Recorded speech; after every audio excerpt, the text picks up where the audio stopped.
प्रधानमंत्री नरेंद्र मोदी का टारगेट भारत को विकसित राष्ट्र बनाना है, दुनिया की तीसरी सबसे बड़ी अर्थव्यवस्था बनाना है। लेकिन बॉस, ये रास्ता इतना आसान इसलिए नहीं है क्योंकि यहां तरह तरह के स्पीड ब्रेकर्स जानबूझकर खड़े किए जाते हैं ताकि मोदी लड़खड़ाए, भारत गिरे और एक खास वर्ग, कुछ खास दल और एक खतरनाक इकोसिस्टम के अच्छे दिन लौट सके।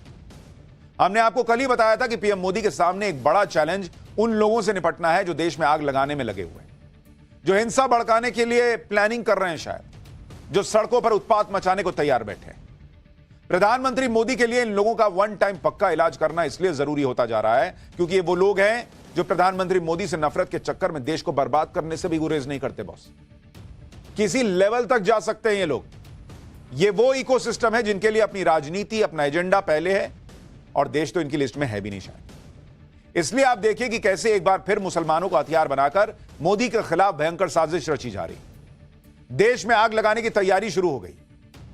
आप खुद सुनिए ना कैसे कैसे बयान आ रहे हैं। भाई, all India Muslim personal law board के प्रवक्ता कासिम रसूल इलियास कह रहे हैं कि पूरे देश को शाहीन बाग बना देंगे। जमीयत उलमाए हिंद के अरशद मदनी कह रहे हैं कि शरीयत में दखल बर्दाश्त नहीं करेंगे। शिया धर्मगुरु कल्बे जव्वाद ने कह दिया कि मंदिरों का सारा सोना गरीबों में बांट दो। कांग्रेस नेता राशिद अलवी ने कह दिया कि किसान आंदोलन की तरह मुसलमान भी 2-2 साल सड़क ब्लॉक कर दें। टीएमसी नेता शत्रुघ्न सिन्हा ने कह दिया कि हिंदुस्तान किसी के बाप का थोड़ी है।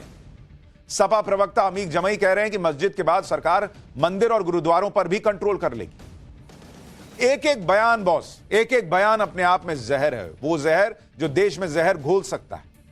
लेकिन ये सब हो क्या रहा है? कौन मुसलमानों की भीड़ देश भर में सड़क पर उतारने की तैयारी कर रहा है?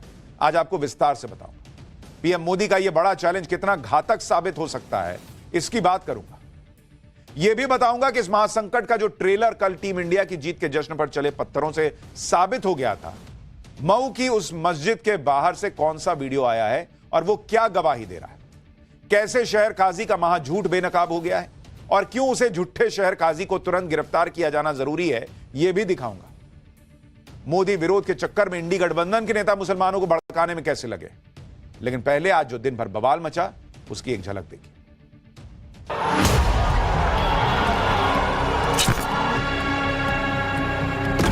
किसी ने बम अंदर की तरफ फेंका, सुतली बम था वो, और उससे पूरा धुआं उठा और पूरी सिचुएशन क्रिएट हो गई।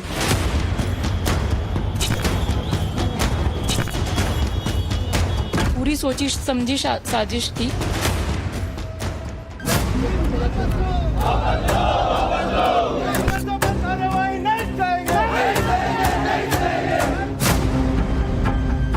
अगर आप शाहीन बाग समझते तो शाहीन बाग समझिए, लेकिन हम तो देशव्यापी अभियान छेड़ने की बात कर रहे हैं।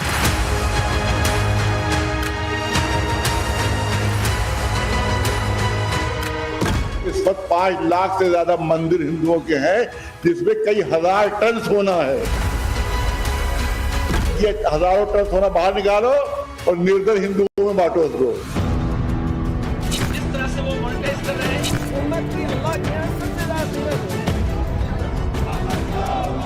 जो माइनॉरिटीज हैं, ये लोग हमारे अपने ही हैं। वो हमारा अपना है, हमारा अपना भाई है, हमारा अपना परिवार है।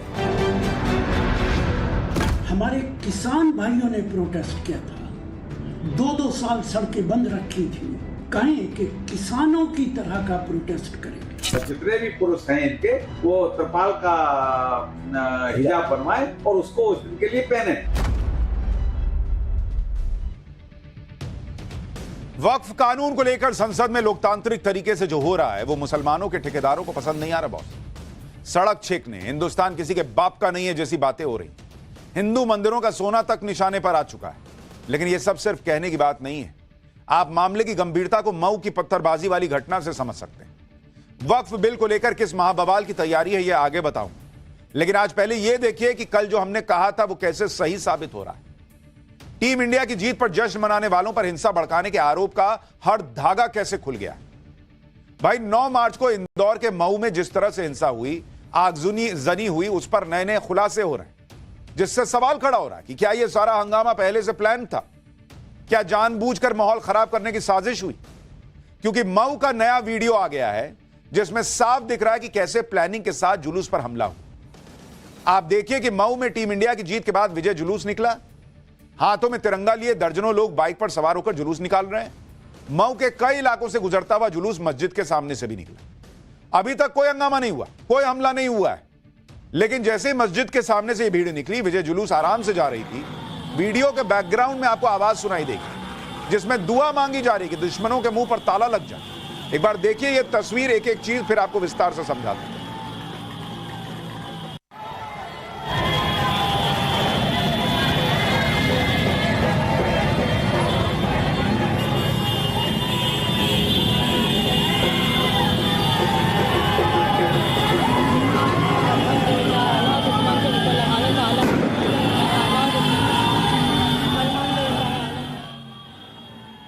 अब आप बताइए, वहां से विजय जुलूस निकल रहा है और जो वीडियो बना रहा है वो कह रहा है अल्हम्दुलिल्लाह दुश्मनों के मुंह पे ताला लगा दो। क्या दुश्मन है भाई? वो इंडियन टीम चैंपियंस ट्रॉफी जीती, वो तिरंगा लेके जा रहा है, वो तुम्हारा दुश्मन है?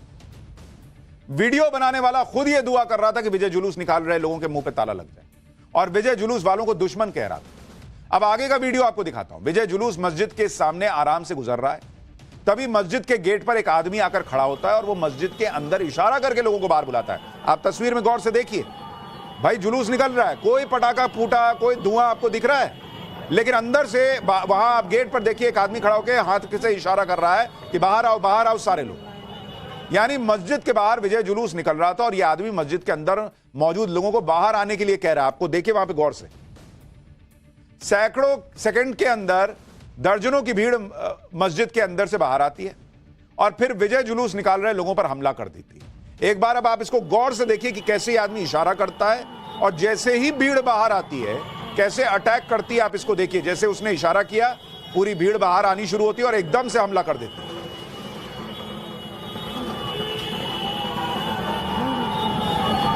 ये देखिए, ये आदमी इशारा कर रहा है और उसके बाद वहां से लोग निकलने शुरू होते हैं। और आप देखिए जिस तरह से जुलूस जा रहा है, कहीं कोई बम नहीं फेंका गया, कोई धुआं नहीं है किसी सुतली बम का, पुतली बम का, लेकिन अचानक से भीड़ आई और आप देखिए जैसे भीड़ बाहर निकली, उन्होंने जो बाइक पे लोग थे उनको दनादन देना शुरू कर दिया। गाली चल रही है, मारो इनको, मारो इनको। जो वीडियो बना रहा है वो भी कह रहा है कि मारो इनको। अब सवाल यह भी है कि इतनी रात को मस्जिद के अंदर इतने लोग कर क्या रहे थे? भाई चैंपियंस ट्रॉफी का फाइनल रात के करीब 10 बजे खत्म, विजय जुलूस मस्जिद तक पहुंचते पहुंचते 1 घंटा तो लगा होगा। क्या यह पहले से तय था कि इंडिया जीती है तो हंगामा करना है? आप देखिए जैसे ही आदमी इशारा करके मस्जिद से भीड़ बाहर बुलाता है, उसके ठीक बाद मस्जिद से निकली भीड़ विजय जुलूस निकाल रहे लोगों पर हमला बोल देती है। वीडियो के बैकग्राउंड में लगातार आवाज आ रही है कि मारो इनको, फेंक दो मार के। सुनिए, आप जो वीडियो बना रहा है वो कह रहा है कि मार के फेंक दो इन लोगों को।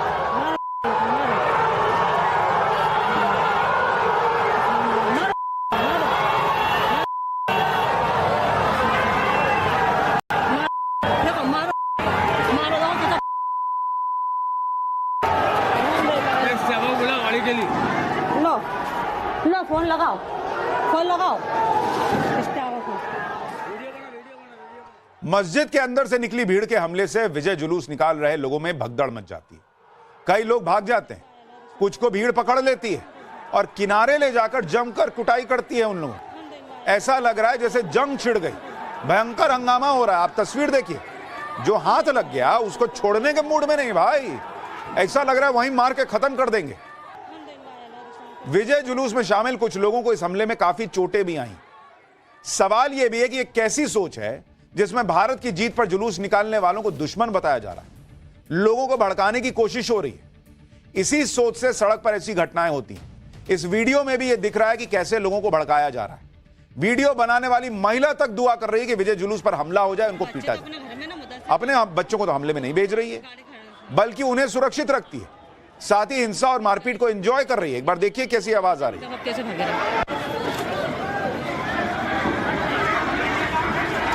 अच्छा करा, बच्चे तो अपने घर में ना, मुदस्सिर कहाँ है, तो उसको बोलो कि गाड़ी खड़ा है उसमें। ये देखो कैसे गले में भाग रहा है, देखो ये गाला ले लगे हो गया था ना, देखो कैसे भाग रहा है, देखो। चाय तो ले लो, तुम चाय तो ले लो।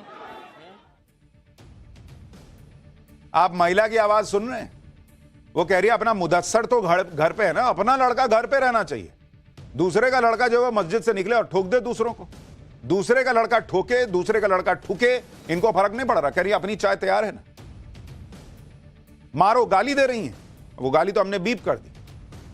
कितनी अजीब बात बनती जा रही है कि इस देश में न जाने कितने मंदिरों के सामने से तजिए निकलते होंगे, लेकिन कोई पत्थरबाजी नहीं होती। लेकिन कोई शोभा यात्रा या विजय जुलूस मस्जिद के पास से निकल जाए तो पत्थर चल जाते हैं। और फिर सवाल पूछा जाता है कि उधर से जाने की जरूरत क्या थी तुमको, फलाना गाना क्यों बजाया, ये क्यों किया, वो क्यों किया, रास्ता क्यों नहीं चेंज किया। मतलब भर रास्ता चलो, लेकिन अगर सामने में कोई मस्जिद दिख जाए तो गाड़ी कोई गली से निकाल के ऐसे क्रॉस करके चले जाओ क्या? क्यों भाई? गजब हाल होता जा रहा है। आप खुद सोचिए ना कि इन तस्वीरों से ये तो दिख रहा है ना कि भाई जो विजय जुलूस निकाल रहे हैं वो तो पत्थर नहीं चला रहे, वो तो बाइक चला रहे हैं, कोई सुतली बम, कोई धमाका नहीं दिख रहा है। लेकिन कल से नैरेटिव ये बनाने की कोशिश की जा रही थी कि विजय जुलूस निकाल रहे लोगों ने हमला किया, और सबसे ज्यादा शोर मऊ के शहर काजी कर रहे थे। ये भाई साहब, ये शहर काजी मोहम्मद जाबिर डंके की चोट पर कह रहे थे कि वो घटना के चश्मदीद हैं और मुसलमानों ने कुछ नहीं किया, ये कह रहे थे। आज ये वीडियो सामने आया जिसमें साफ दिख रहा है कि मस्जिद के अंदर से निकले हुए लोग कैसे बाइक सवार लोगों को पकड़ते हैं और उसके बाद दनादन पीटने लगते हैं। क्या इसका मतलब आदमी झूठ बोल रहा था? ये कह रहा था ना कि उधर से पहले पत्थर चले तो इधर से नहीं चलेगा। कहां पत्थर चल रहा, दिखाइए ना बॉस। अगर शहर काजी घटना का चश्मदीद है तो क्या उसे इस घटना की जिम्मेदारी लेनी चाहिए? अगर शहर काजी मोहम्मद जाबिर चश्मदीद है तो उसने भी देखा होगा कि मस्जिद के अंदर से भीड़ को बुलाया जा रहा था। आप खुद बोले हो बॉस कि मैं चश्मदीद हूं, तो आपको नहीं दिखा कि अंदर से कौन बुला रहा था, कौन पकड़ पकड़ कैसे पीट रहा है लोगों को? उस समय शहर काजी मोहम्मद जाबिर ने लोगों को क्यों नहीं रोका? उल्टा मोहम्मद जाबिर तो यह कह रहा था कि विजय जुलूस निकालने वालों ने सुतली बम फेंका था, बिना परमिशन के जुलूस निकाल रहे थे। जबकि अभी तक जो वीडियो आए हैं उससे तो साफ है कि कोई सुतली बम नहीं दिख रहा अभी तक के किसी वीडियो में। और हमला मस्जिद से निकली भीड़ ने किया। मोहम्मद जाबिर से पूछना चाहिए कि बॉस तुम्हारे सामने यह सब हो रहा था तो तुमको तो पुलिस के सामने जाके गवाही देनी चाहिए थी कि भाई ये लोग विजय जुलूस निकाल रहे थे, ये मस्जिद से निकले लोगों ने मारा। ये कहानी बना रहे हैं कि नहीं कुछ नहीं हुआ, उधर से पत्थर चला तो हम मारने लग गए। मस्जिद से भीड़ को बाहर बुलाने में मोहम्मद जाबिर की क्या भूमिका है, अब तो इसकी जांच होनी चाहिए, क्योंकि ये आदमी झूठ बोल रहा है। ये आदमी अरेस्ट क्यों नहीं हुआ? इसको अरेस्ट करना चाहिए। आप खुद सुनिए कल शहर काजी ने क्या कहा था और कैसे आज के वीडियो ने सारा झूठ बेनकाब कर दिया। तरावी की नमाज चल रही थी, उसी बीच में जुलूस यहाँ से शोर शराबा करते हुए निकला, और जब तक हम नमाज से फारिग होते, जब तक यहाँ शायद जुलूस का आखिरी हिस्सा बचा हुआ कुछ होगा, नमाज के लिए नमाज से फारिग होकर निकल ही रहे थे तो किसी ने बम अंदर की तरफ फेंका। सुतली बम था वो, और उससे पूरा धुआं उठा और पूरी सिचुएशन क्रिएट हो गई और सारे लोग पैनिक हो गए। इस तरह फिर वो बात बढ़ती चली गई। फिर क्या हुआ? बस कुछ नहीं, बस मेरा तो कहना यह है कि मुझे समझ में ही नहीं आ रहा है कि ये जुलूस आखिर निकला कैसे, और दूसरी बात इस रूट से कैसे निकला। तो ये निकल सकता है जुलूस के लिए, वो नहीं, लेकिन किन लोगों ने परमिशन ली थी? क्या बिना परमिशन के निकलता है? आप लोगों की तरफ से पथरा हुआ तो वो तो फिर होना ही था, फिर क्यों नहीं होगा? शुरू ही उधर से हुआ है तो फिर पब्लिक तो पब्लिक है, जनता तो जनता होती है। कितने लोग हैं? पब्लिक तो पब्लिक होती है, तो ऐसे तो बहुत सारे मामलों में फिर पब्लिक पे डाल दिया जाएगा कि फलाने को इसलिए पब्लिक ने पीट दिया कि उसके पास से कुछ निकल गया था। तब तो देश में मुसलमान खतरे में आ जाता है। और यहां जो है वो भीड़ निकली और पीट दी, तब वो पब्लिक हो जाती है। और ये कह रहे हैं कि उधर से शुरू हुआ, कहां वीडियो में क्यों नहीं दिख रहा कि उधर से शुरू हुआ?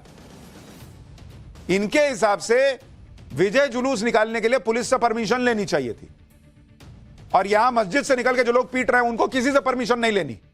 वो जिसको मन ठोक सकते हैं, उसके लिए पुलिस की परमिशन नहीं लगती।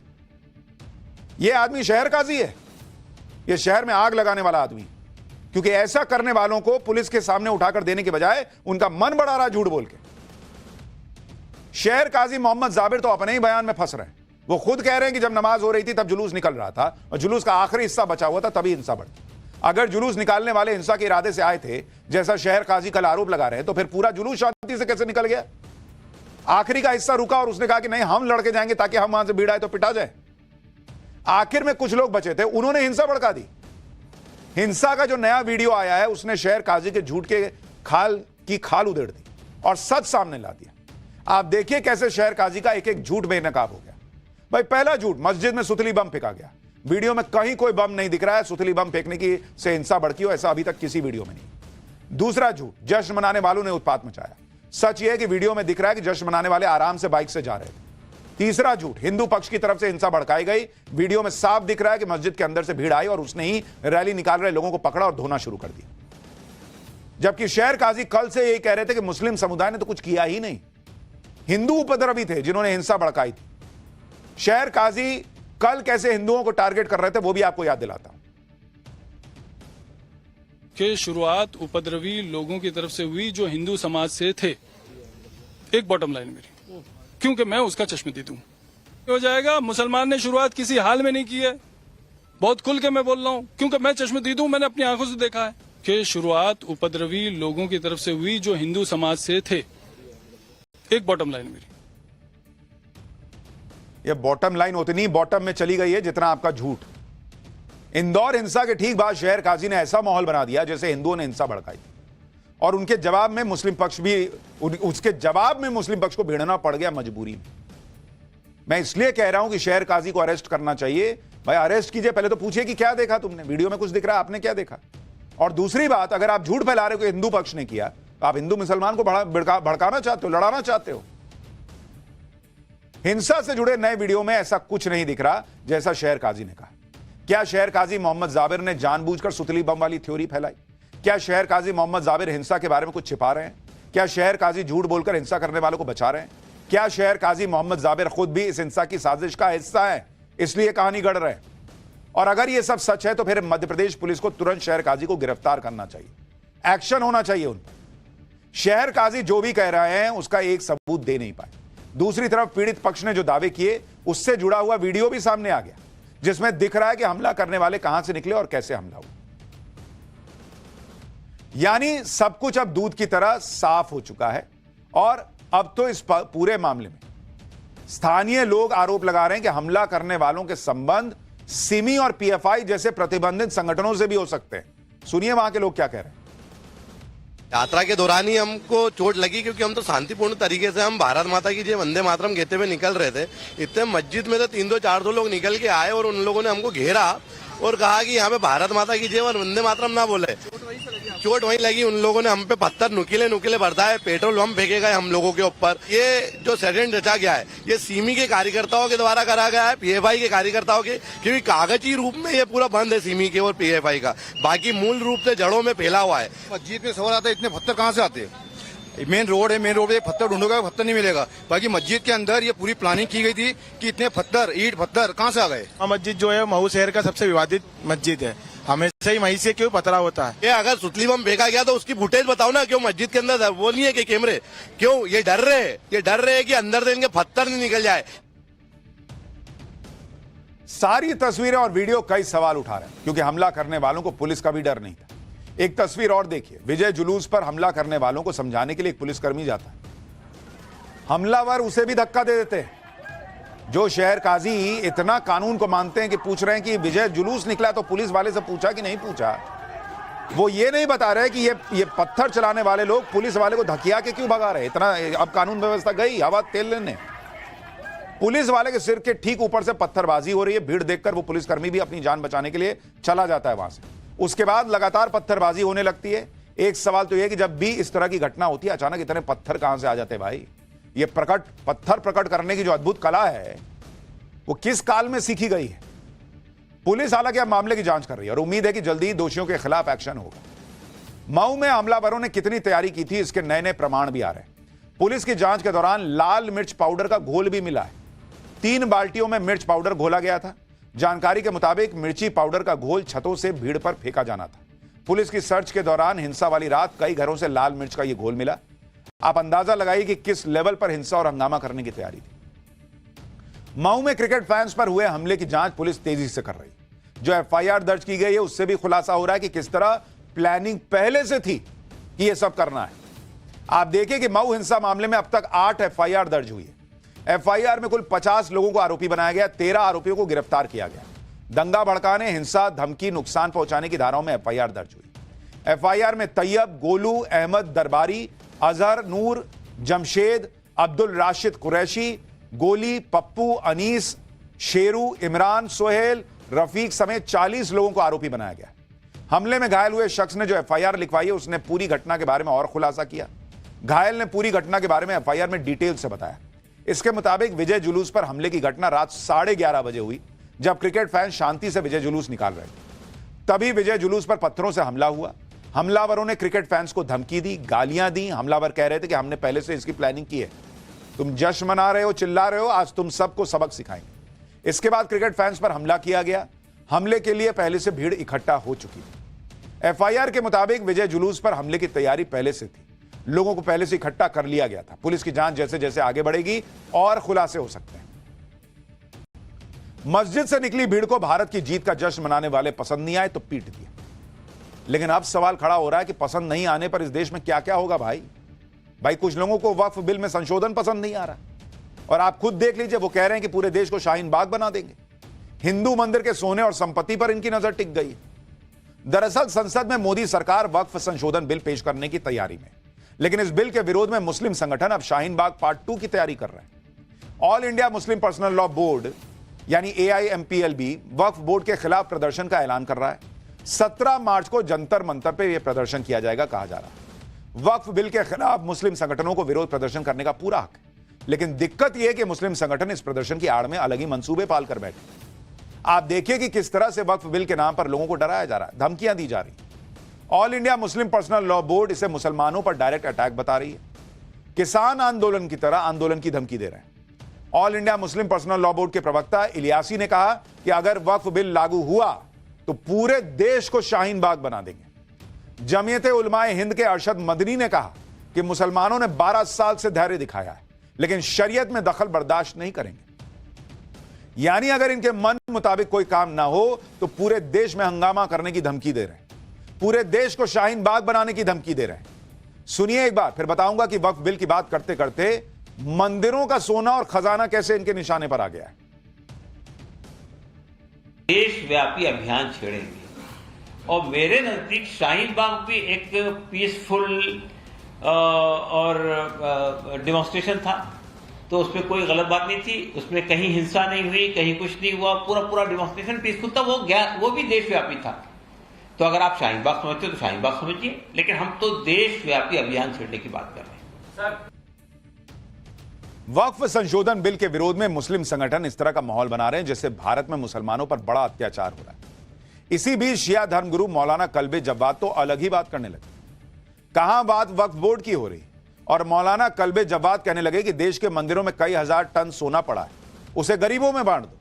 एक बार मौलाना कल्बे जव्वाद को सुनिए, फिर बताऊंगा कि इस बयान पर कैसे बवाल मच गया।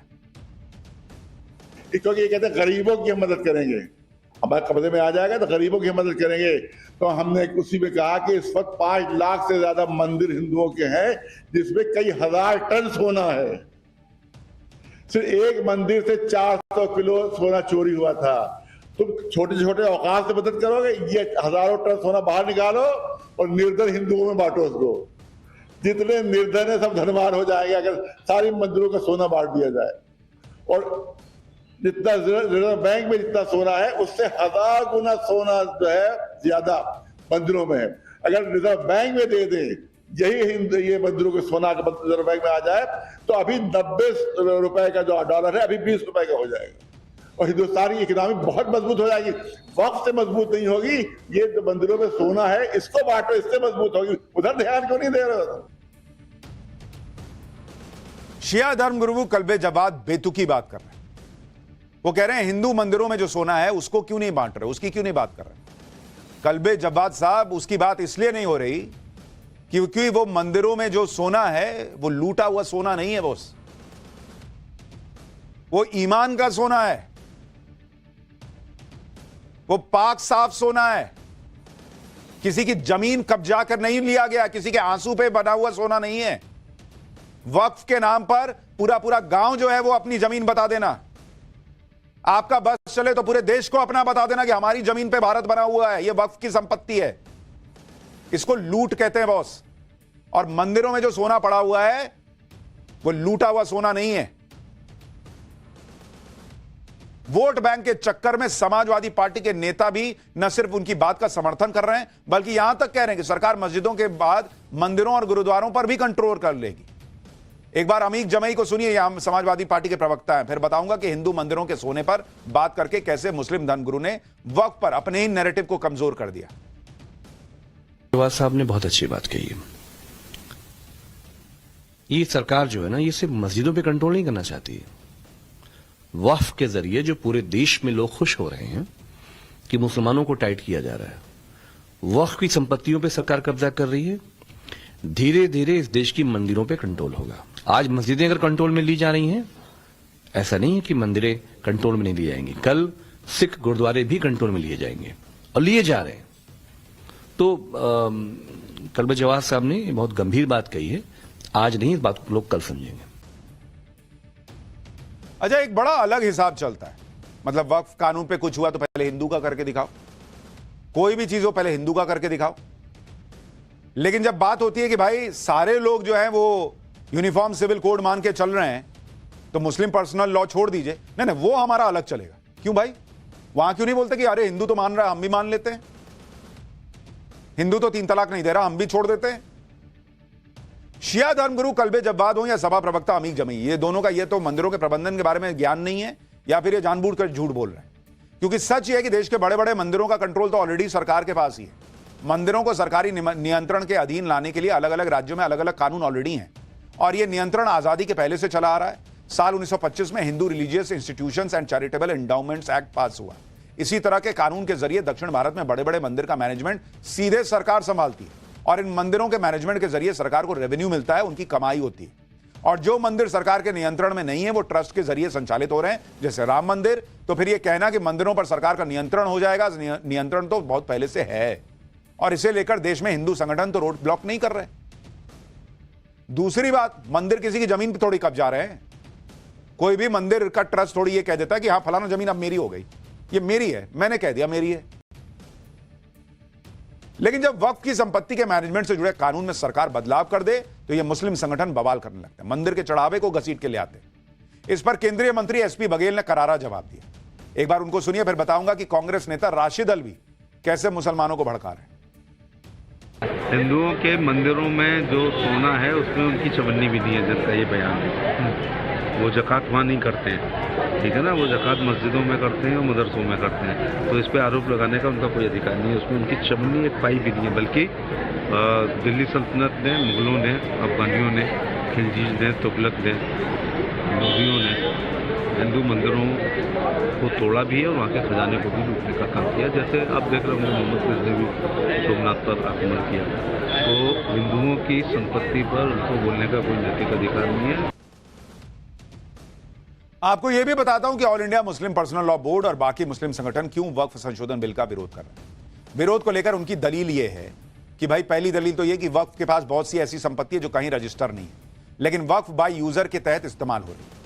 नए बिल में इस प्रावधान को हटाया जा रहा है, जिससे जो मस्जिदें रजिस्टर्ड नहीं है उन पर वक्फ बोर्ड का अधिकार खत्म हो जाएगा। दूसरी दलील all India Muslim personal law board का कहना है कि नए बिल में सरकार की भी एक एंट्री है। अब वक्फ की संपत्ति के मामले में डीएम और कलेक्टर समस्याओं को हल करेगा। इस तरह से वक्फ की बहुत सारी प्रॉपर्टी सरकार ले लेगी। तीसरी दलील, पहले हर 10 साल के बाद वक्फ सर्वे कराता था, लेकिन अब यह डीएम कराएगा। चौथी दलील, वक्फ बोर्ड के सारे सदस्य मुस्लिम होते हैं, लेकिन इस नए संशोधन के तहत उसे हटा दिया गया। बोर्ड में नॉन मुस्लिम भी होंगे, जबकि हिंदुओं और सिखों से जुड़ी धार्मिक संपत्तियों के मैनेजमेंट के मामले में ऐसा नहीं होता। पांचवी दलील, सरकार वक्फ एक्ट की ही नहीं प्लेसेस ऑफ वर्शिप एक्ट की भी बात कर रही है, जिससे पुरानी मस्जिदों पर खतरा बढ़ जाएगा। छठी दलील, सरकार ने मुस्लिम संगठनों को सुझावों को माना नहीं, उसे पूरी तरह दरकिनार कर दिया और जेपीसी में सरकार ने बहुमत के आधार पर मन मुताबिक संशोधन करा लिए। वक्फ संशोधन बिल के खिलाफ लड़ाई को मुस्लिम संगठन सियासी लड़ाई बनाने में भी जुटे। मुस्लिम पर्सनल लॉ बोर्ड का कहना है कि वो विपक्षी पार्टियों के साथ साथ बीजेपी को समर्थन करने वाली पार्टियों से भी अपील करेंगे कि वो उनका साथ दें। मुस्लिम पर्सनल लॉ बोर्ड का एक दल हाल ही में आंध्र प्रदेश के सीएम चंद्रबाबू नायडू से मिला था। मुस्लिम बोर्ड का दावा है कि चंद्रबाबू नायडू की तरफ से उन्हें इस मामले में देखने का भरोसा मिला। इसके अलावा बोर्ड के सदस्य बिहार से सीएम नीतीश कुमार को भी मिल चुके हैं। इस सियासी लामबंदी के बीच कांग्रेस नेता राशिद अलवी ने मुसलमानों को उकसाने वाला बयान दिया। राशिद अलवी कह रहे हैं कि जैसे किसान आंदोलन में 2-2 साल तक सड़क ब्लॉक करके प्रदर्शन हुआ, वैसा ही प्रदर्शन करना चाहिए। सुनिए जरा राशिद अलवी। प्रोटेस्ट करना उनका हक है, सबका हक है। अब देश के अंदर लोकतंत्र है, चाहे वो नाम ही का लोकतंत्र है, लेकिन संविधान हक देता है कि प्रोटेस्ट कर सके। उन्हें कहना चाहिए कि जिस तरीके से देश के अंदर हमारे किसान भाइयों ने प्रोटेस्ट किया था, 2-2 साल सड़कें बंद रखी थी, 2-2 साल सड़कों पर धरना दिया था, कहें कि किसानों की तरह का प्रोटेस्ट करेंगे। दरअसल वक्फ संशोधन बिल के खिलाफ मुस्लिम संगठनों ने मोर्चा खोलकर इंडी गठबंधन के भी मुस्लिम प्रेम का टेस्ट लेना शुरू कर दिया। मुस्लिम वोटों की लड़ाई में पीछे छूटने के डर से अब इंडी गठबंधन के नेता यह तक कहने लगे हैं कि मुसलमानों की सुरक्षा हमारी जिम्मेदारी बनती है। टीएमसी के नेता शत्रुघ्न सिन्हा तो कह रहे हैं कि हिंदुस्तान किसी के बाप का थोड़ा ही है। सुनिए। ये जो माइनॉरिटीज है, ये लोग हमारे अपने ही हैं, भारत माँ की संतान है। और भारत माँ की संतान चाहे जो भी हो, जिस जात का हो, जाति का हो, धर्म का हो, वो हमारा अपना है, हमारा अपना भाई है, हमारा अपना परिवार है। और उसकी रक्षा, उसके संरक्षण हमारा कर्तव्य है। सभी का खून है यहाँ इस मिट्टी में शामिल। हिंदुस्तान किसी के बाप का थोड़ी है। शत्रुघ्न सिन्हा सही कह रहे हैं, हिंदुस्तान किसी के बाप का नहीं है, लेकिन हिंदुस्तान किसी के ससुर का भी नहीं। और इसलिए यह ध्यान रखना चाहिए कि हिंदुस्तान लॉ एंड ऑर्डर से चलेगा, संविधान से चलेगा, सबके लिए बराबरी से चलेगा। अगर हिंदुओं के लिए, सिखों के लिए, ईसाइयों के लिए, पारसियों के लिए अलग से कोई बोर्ड नहीं है, तो इस देश में एक धर्म विशेष के लिए वक्फ बोर्ड नहीं बनेगा, ना बनना चाहिए, ना वक्फ ट्रिब्यूनल होना चाहिए। किसी भी जमीन पर उंगली रख दी और कह दिया कि यह हमारा है, वक्फ की जमीन है, यह हिसाब कैसे चलेगा बॉस? और आप कह रहे हैं किसी के हिंदुस्तान किसी के बाप का नहीं। सही है बॉस, ये वक्फ बोर्ड हटाइए, नहीं तो लोगों को यही लगेगा कि यह हिसाब तो चल रहा है। पाठशाला में अगला चैप्टर, सनातनियों को पीएम मोदी का नया गिफ्ट। राम मंदिर के बाद अब एक भव्य मंदिर का ऐलान। बिहार में बाबा बागेश्वर के बाद गृहमंत्री अमित शाह ने ऐसा क्या कह दिया कि लालू यादव एंड टीम की हालत टाइट हो गई। अब इसका चैप्टर।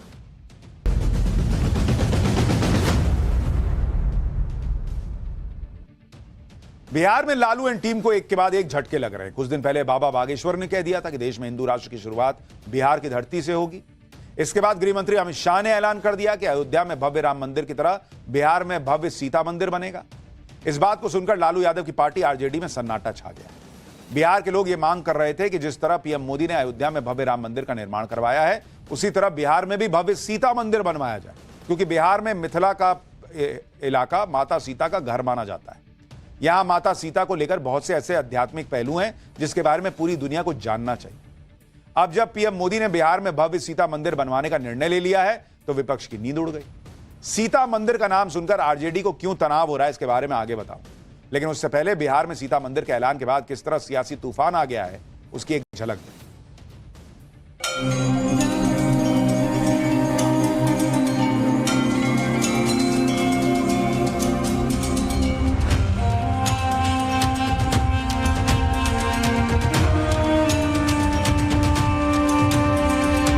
बारी मां सीता के भव्य मंदिर बनाने की। बिहार खुश है, पूरा हिंदू खुश है। उसका मतलब कि मां सीता से प्रेम नहीं है इन लोगों को, वोट से प्रेम है और सत्ता से प्रेम है। दुनिया की कोई भी ताकत नहीं, चाहे तेजस्वी जी विरोध कर ले, कांग्रेस वाले विरोध कर ले, चाहे कम्युनिस्ट वाले कर ले, आरजेडी वाले कर ले, मां जानकी का ये मंदिर करेगा। लालू एंड कंपनी पहले ही बाबा बागेश्वर के बयानों से परेशान चली। अब गृह मंत्री अमित शाह ने बिहार में भव्य सीता मंदिर का ऐलान कर दिया। दरअसल कल गुजरात के गांधीनगर में अमित शाह शाश्वत मिथिला महोत्सव 2025 के कार्यक्रम में गए। हर साल इस कार्यक्रम का आयोजन गुजरात में रहने वाले मिथिलांचल के लोग करते हैं। इन लोगों की कई साल से मांग थी कि बिहार के मिथिला में एक भव्य सीता माता का मंदिर निर्माण करवाया जाए। इसलिए कल अमित शाह ने इस बात का ऐलान कर दिया कि बिहार में सीता माता का मंदिर बनाया जाएगा। अमित शाह का वो बयान सुनिए जिससे बिहार के पॉलिटिक्स में हंगामा हो गया। कि अयोध्या में राम मंदिर बन चुका, अब बारी मां सीता के भव्य मंदिर बनाने की। और आज मैं मिथिलांचल वासियों के कार्यक्रम में कहकर जाता हूं कि आने वाले समय में एक भव्य मंदिर जो दुनिया भर की मातृशक्ति को संदेश देगा कि जीवन कैसा होना चाहिए, जीवन हर तरीके से आदर्श होना चाहिए, इसका संदेश देने का काम मां जानकी का ये मंदिर करेगा। और ये मंदिर निश्चित रूप से हम मनाएंगे। आरजेडी के नेताओं के सामने जैसे ही सनातन हिंदू धर्म को लेकर कोई बात सामने आती है, वैसे ही इनकी हालत खराब होने लगती है। कुछ दिन पहले जब बाबा बागेश्वर बिहार आए थे तो पूरे राज्य में सनातन की लहर फैली। बाबा बागेश्वर ने जिस तरह हिंदुओं को एकजुट करने का आह्वान किया, उससे विपक्ष के नेताओं को बहुत दिक्कत हुई। उस दौरान बाबा बागेश्वर को लेकर आरजेडी के नेताओं ने उल्टे सीधे बयान दिए, लेकिन इसके बाद भी बाबा बागेश्वर नहीं रुके। अब अमित शाह ने सीता माता के मंदिर का ऐलान कर दिया। बाबा बागेश्वर बिहार में जो बातें कह रहे थे उससे आरजेडी के नेता आज भी परेशान। सुनिए बिहार को लेकर बाबा बागेश्वर ने क्या बातें कही थी, जो पहले बाबा बागेश्वर ने कही, फिर अमित शाह का ऐलान। भाई वहां बहुत लोगों का हाजमा खराब हो गया है। एक बात हृदय से बोल रहे, हिंदू राष्ट्र की आवाज कहीं से अगर उठेगी तो सबसे ज्यादा बिहार से ही पहले उठेगी। हाँ, ये पक्का है, ये हमारा भरोसा है, निजी कॉन्फिडेंस। बल्कि बहुत लोगों को बिहार आने पर, हमारे आने पर बहुत पेट दर्द होता है। अरे भारत माता के ऑलरेडी बहुत टुकड़े हो गए, अब भारत को हम बंटने नहीं देंगे, अब हम हिंदुओं को घटने नहीं देंगे। तो जिनको भी हमारे बिहार आने से बुरा लगा हो और जिन्होंने भी जो भी कहा हो, सेम टू यू। आप हमें ज्यादा रोकोगे, हम फिर कथा करें। पहले बाबा बागेश्वर अमित शाह के डबल अटैक से लालू एंड पार्टी को तगड़ा झटका लगा, लेकिन आपको यह जानकर बहुत हैरानी होगी कि गृह मंत्री अमित शाह ने वही बात कही है जो कुछ साल पहले तक तेजस्वी यादव चाहते थे। दरअसल 2023 में बतौर डिप्टी सीएम तेजस्वी यादव ने मिथिला इलाके में भव्य सीता मंदिर के निर्माण का ऐलान किया था, इसका शिलान्यास भी करवाया था, लेकिन बाद में वो इससे पीछे हट गए। लेकिन अब जब बीजेपी सीता माता के मंदिर को बनवाने की तैयारी कर रही है तो आरजेडी इसे चुनाव के मुद्दे से जोड़ रही है। आप देखिए कि किस तरह इस मंदिर को लेकर आरजेडी ने यू टर्न मारा।